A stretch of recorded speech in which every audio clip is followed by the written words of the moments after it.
Welcome to Art Talk with April, Season 2. I'm April Harris of Inked April, located in Birmingham, Alabama.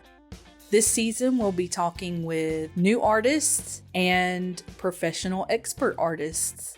So I hope you enjoy it. Let's get started. Hi everyone, welcome to Art Talk with April, and today we have Walter Moore. He is a multimedia cartoonist. He's located in Birmingham area.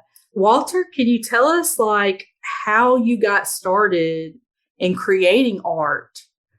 Oh gosh. When I was little, they didn't have Ritalin, so they gave me a pencil and paper. Nice. That was the only thing that calmed me down because I was pretty wild otherwise. Oh, that's so awesome.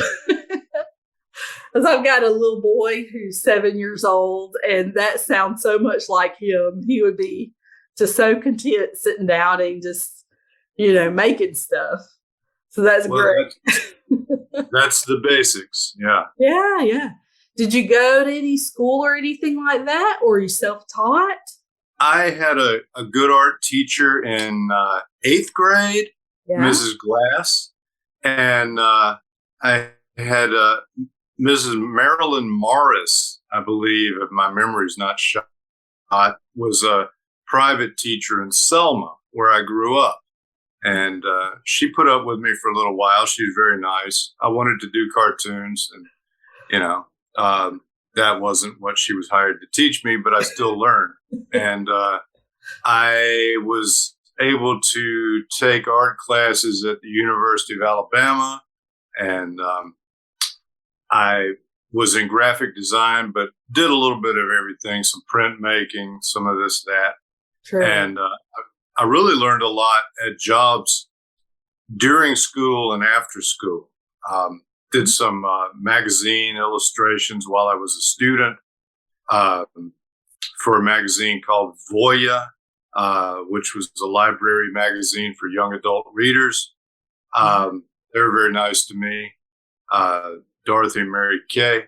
And I had silk screening jobs with Rick Rush in Tuscaloosa. Oh, wow. And at Tiger Rags in Auburn. Yeah. So I don't want to sit here and just list jobs, but every job I had, I learned something. Oh, yeah, absolutely. I'm right there with you. I think, and I'm a graphic designer by day. So I've worked in the printing industry and done all kinds of things, and you start to pick up, how to do different types of things. You're mainly painting these cartoons of apes, right? Right. How did you come up with this character?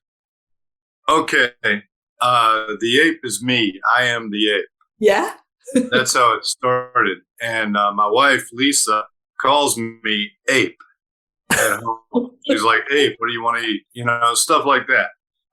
And she's girl and I am Ape. Ape and girl. Oh. And so, you leave little notes like I'll be back in 5 minutes, Ape. Yeah. And I would put a cartoon ape on it. Here's somebody. Okay. This is our new baby, Daisy. She wants to be close to me. She's in some of my recent drawings. If you see a little black dog, this is her.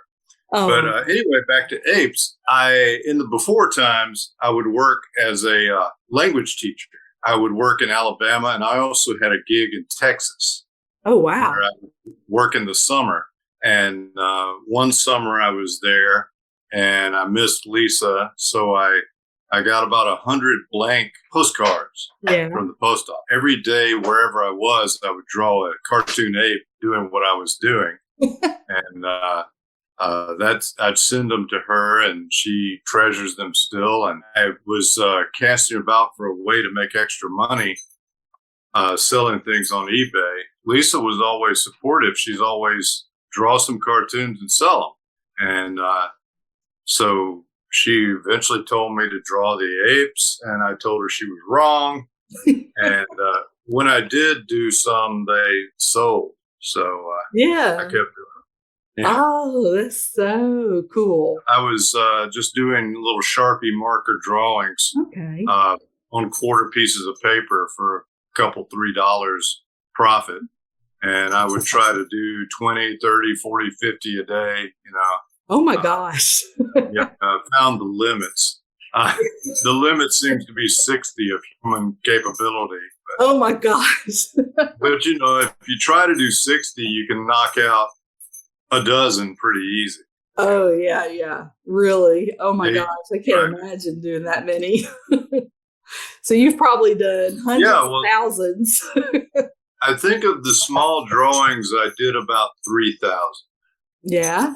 And so far, I guess I sold a good chunk of them. I've still got more than half, but I sold not quite half, Yeah. And over the course of 10 years, I guess I kind of maxed out on what the world wanted of drawings of apes. So I started trying to paint, and the first efforts were very primitive. I never really painted much. I thought that was something aristocrats did who didn't need to work for a living. I was going to say, I wanted to know how you sort of came about going from like the Sharpie drawings to paintings. Did you just decide, you wanted to add more color or make them larger or what? How did that? It was greed. There's a maximum amount I can get for a drawing. I was selling them on eBay. Yeah. And so, I could sell them all day long for $5, and I probably get to keep 2 or 3 of that after I mail it. So, and I was maxed out because I did thousands. I was maxed out in my eBay account of how many I could put up. So I was like, I have to sell something that I could charge $20, $30, $40 for, like a little painting. So pure greed drove me. And I don't know if I made that much more money, but I learned more about painting. Oh, yeah, sure. Because I could put things that cost more in the same slot. It's like if you go to a show, you got a 6-foot table, maybe. There's only so much stuff you can put on your table. Yeah. So you want to put your best thing that people want that actually makes you some money for the show. So that's how it started. It's very boring. It's not artistic inspiration. It's pure greed. No, that makes sense though. Because it's like you said, like you only have so many spots and you kind of want to maximize what you can get for those spots. Because once you get there to a booth or festival, I guess you could have more art in the back and pull it out and replace it or whatever. But that makes sense. It's greed plus atmospheric pressure. Because I can put drawings in like a little shoebox, but if people get them out, put them on the table, then they all go on the street. And people in Alabama are really nice. My very first show was an art crawl, and all my paintings, even the paintings, blew off the table. And oh my God. A couple of people ran out in the street, got all my paintings for me, and brought them back. Wow. While I was sitting there holding the table down. Yeah, I originally painted on wood blocks simply because I could put them on top of other art. It's not deep. So are you painting mostly on canvases or, are you doing a mixture of things and just sort of pricing them accordingly? Now I paint on regular canvases. Like, remember I told you I thought only aristocrats and trust fund people painted on canvas. So I had this idea that canvases cost $50 a piece when you can really get a batch of them for a couple of dollars a canvas. It's not expensive, not for what I use. And I also like to do little pickup things. I'll cut up paper into like 5x7 chunks, and also Bota wine box. Bota box, BOTA. We love them. We accumulate their wine boxes gradually in moderation. And when we're done with one, I'll chop it up and I can get 3 good 4x6 panels out of it. Nice. With the name of the wine on the back, and it's this rich brown graham cracker looking cardboard. Yeah. And that is great for prints.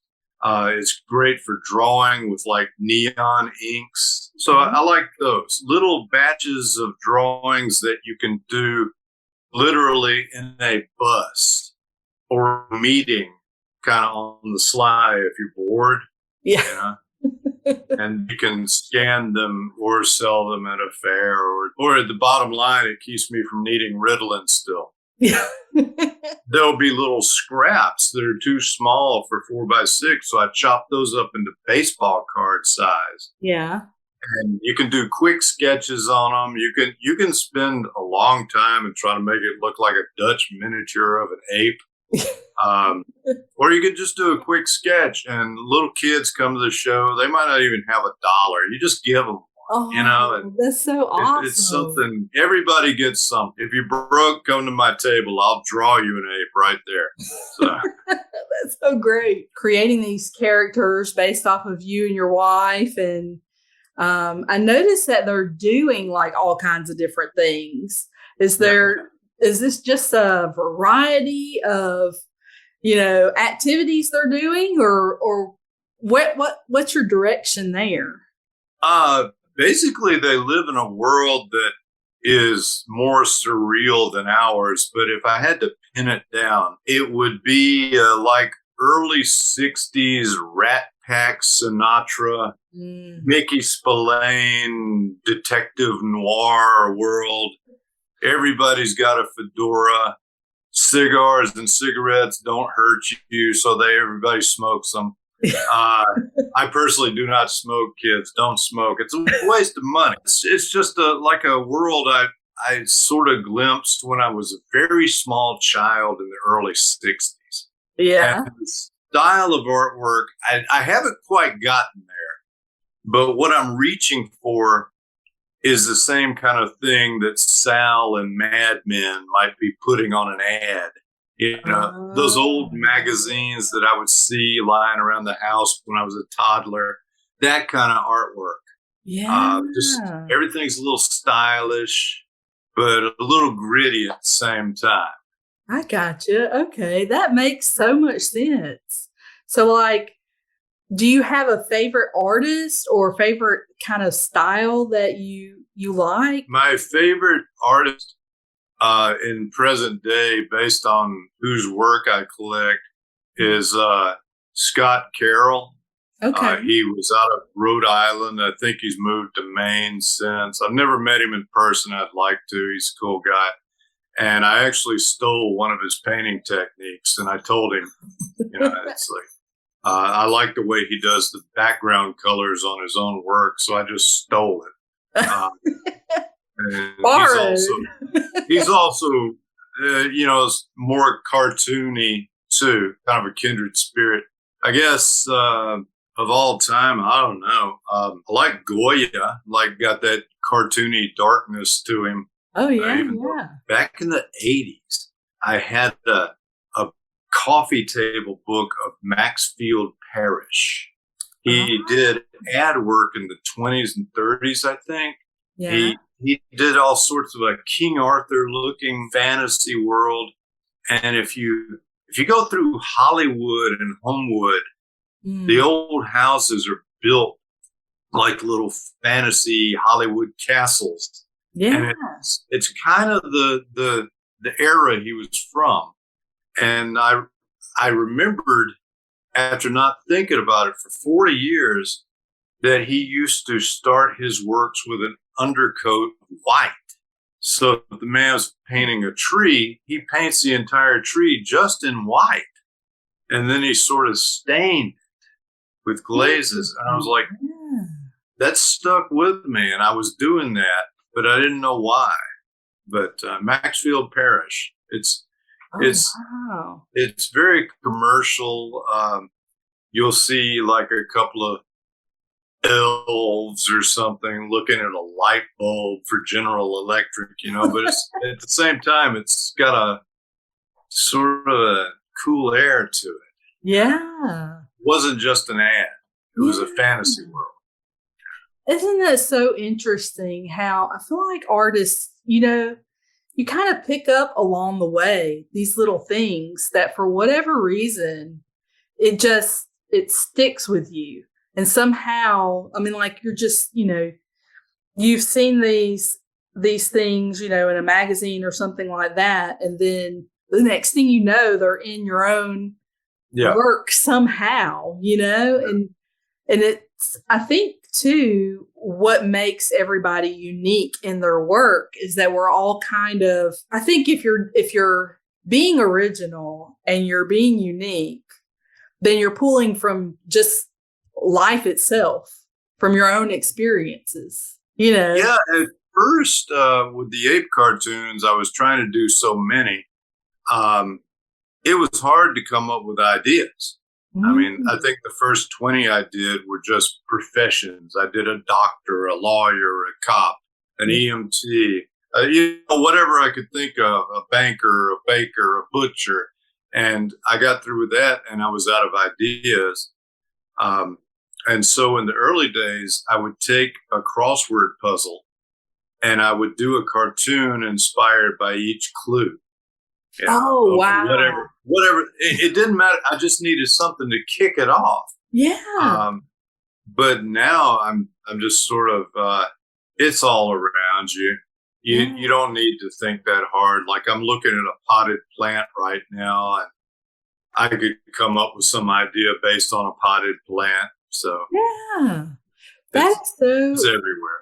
So you kind of, that is so amazing because it's kind of like one of those things that I think a lot of artists struggle with is coming up with ideas. And you making so many, I imagine that would have been quite a hard thing to do. But you just sort of came up with something to just get you on the right path. Like you said, like a potted plant or something, and you just create something more, creative off of that. I'll tell you a little trick that I got. Everybody's somewhere has an old yellow pages stuck in a corner, maybe holding up the edge of a table, know. But it's great because, I don't know, I bang the drum about the superiority of the analog experience over digital. Yeah. So I like things, but I grabbed an old Yellow Pages and I went to the professions. I started going through every listing in the Yellow Pages. This is a book, kids, that used to be the internet. And so, it's like banking, balloon supplies, bar room, beer vendors. And I copied down several hundred before I got tired. I copied down 300 or 400 things from A, B, and C.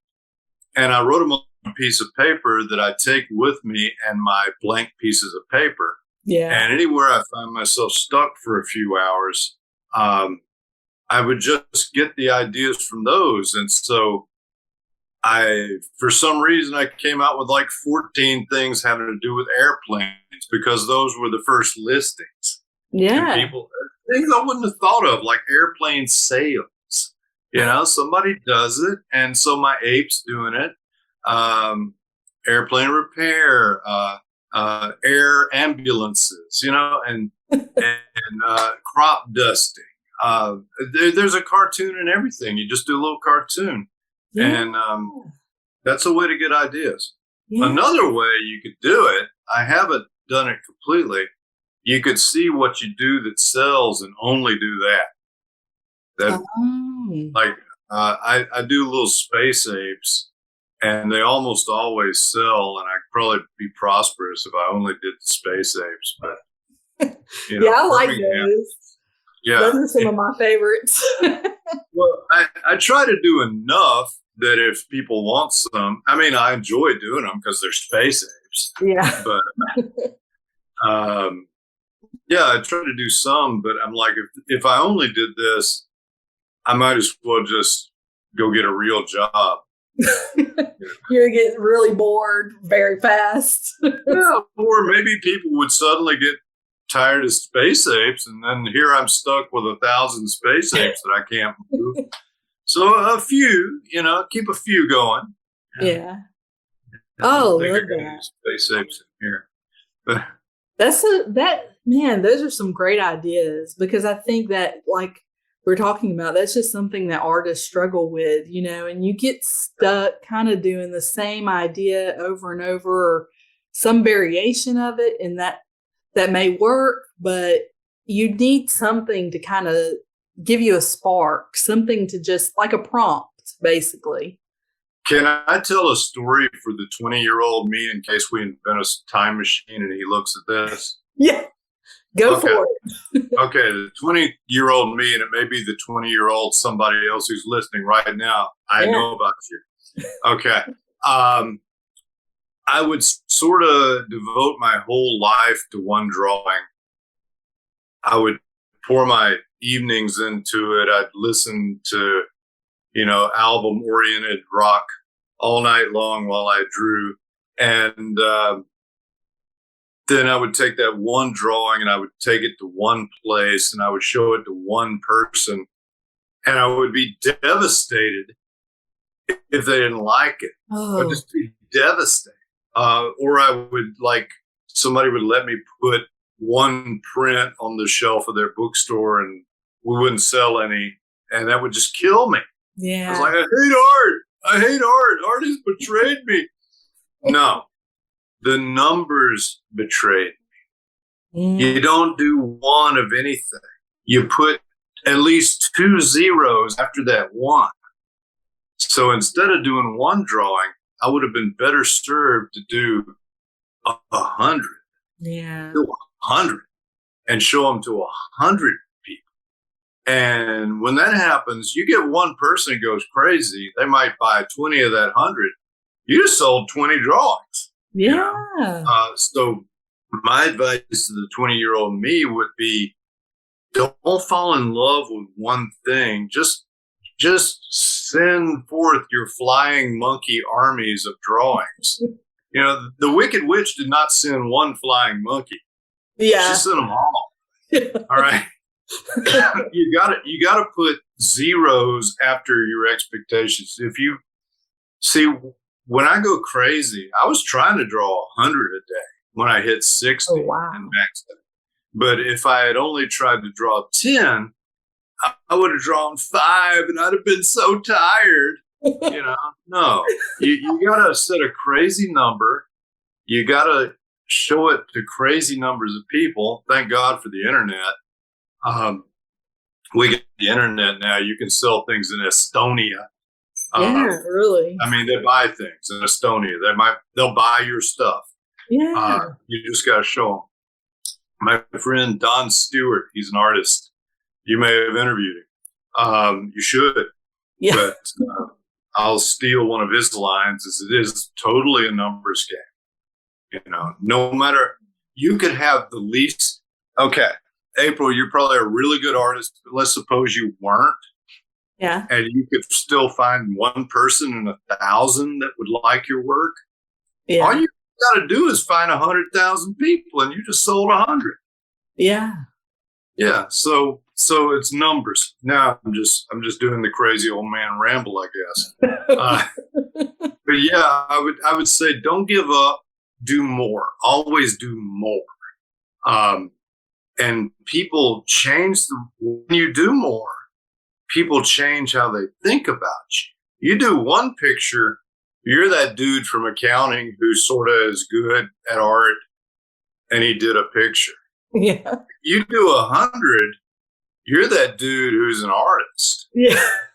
Maybe you've also got a nice accounting paycheck. Don't give up on it right away. Yeah.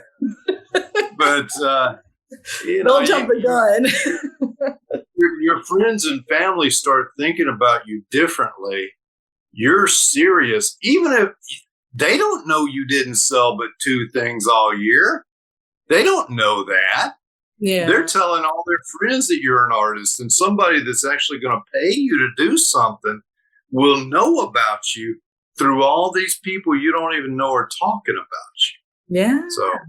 So it's fun to do art for itself. It's even more fun to do it if somebody else wants to pay your bills with it. Yeah. Isn't that the truth? Yeah. So go for the numbers, kids. Go for the numbers. Yeah. It'll make you better. Yeah. Yeah. Absolutely. And that's the thing that I've heard is like, so you're kind of focusing in on these characters, and the more that you do them, I feel like it's kind of like you've put a limitation on yourself. Like that's your base. Like that's your first part of your idea.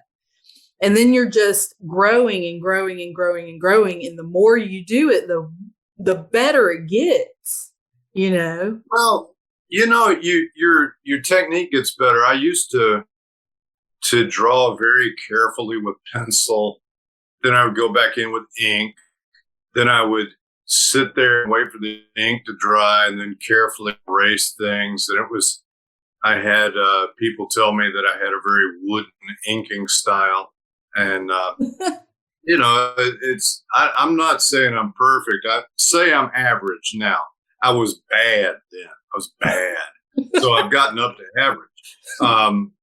But if you try doing freehand, you can't do it the first time, but you do it the 1,000th time. It's like skating, you know, those obnoxious little kids that can do all the tricks on skates while you're holding onto the rail. Well, they're just letting go. They're just doing it. But my teacher at Alabama, Mr. Richard Bruff, wonderful artist, wonderful human. I think about things he said every time I do art. I hear his voice. He had so many good pieces of advice. And he told me, okay, I had friends that they worked very carefully and everything got better and better and better. And he encouraged them to work that way. I would work and I'd make things worse. And he told me, Walter, I don't know why, but when you take more than 5 minutes to do something, you ruin it. But the first 5 minutes, you're pretty good. And he said, always do everything you do in under 5 minutes. And obviously with painting, it takes more than 5 minutes. But I try to attack it that way. Yeah. You know, he's like, you'll get a spark, but you'll lose it if you labor it. So I try to do one-off. I'll do these paintings, but I mess up paintings every time I do them. Mess something up. And I just don't fix it. I go, some dude I hadn't met yet from Gadsden, he's going to love this painting. I'm going to sell it to him. You know, yeah, like not overthinking it. Yeah. Yeah, and I'll take 10 things to a show, and there'll be 2 of my favorites and 8 things I think I messed up. And the ones I messed up, I'll sell a couple of those. I never sell the ones I like the most. Wow. So I get to keep them. Yeah, that's something that I think is pretty common. Like the ones that the artist thinks is like, you're like, this is the best that I've done. I've really done a great job on this. And it's the ones that you're like, they're okay, I guess. That's the ones everybody likes. Why? Well, it's like a comedian said they laughed at my non-funny joke and didn't get my funny joke. And it's like, no, the one they laughed at is the funny joke. It doesn't matter what the artist thinks. Yeah. We just put it out there, and if somebody loves something, that is the lovely little piece of art. I had a couple of shows where I lost money being there. Oh, no. Like one of the other vendors would come around and buy one thing just out of pity, and Oh, no. or maybe nothing. It happens, but maybe go down there and make a few $100. You don't know. Yeah. I think it'd be a fun experience. Yeah. So at least try it, and meet other artists too. Yeah, that is great. You get your toe in, you start knowing people. They tell you about some show in Anniston or Montevallo. Before you know it, you're kind of getting around. It's just fun. It's sort of like running off to join the circus, but you still get to sleep at home. Yeah. Yeah. And just remember, there'll be some beer sloshing. There'll be a little beer sloshing. So I'll buy some plastic covers or something. You get a little. Well, thank you so much for everything and talking to me and giving us all your secrets. Well, it's basically, I'm a very crass person who lives in the moment, and I'm trying to be nice to people anyway. And that's who I am. Yeah. So it's lovely to talk to you, and I'm glad I got to meet you. Yeah, me too. Thank you so much for listening to this episode of Art Talk with April. For more information on this episode, join the Facebook group, The Art Lounge. Please subscribe and share. See you next Tuesday. Hope you have a great week.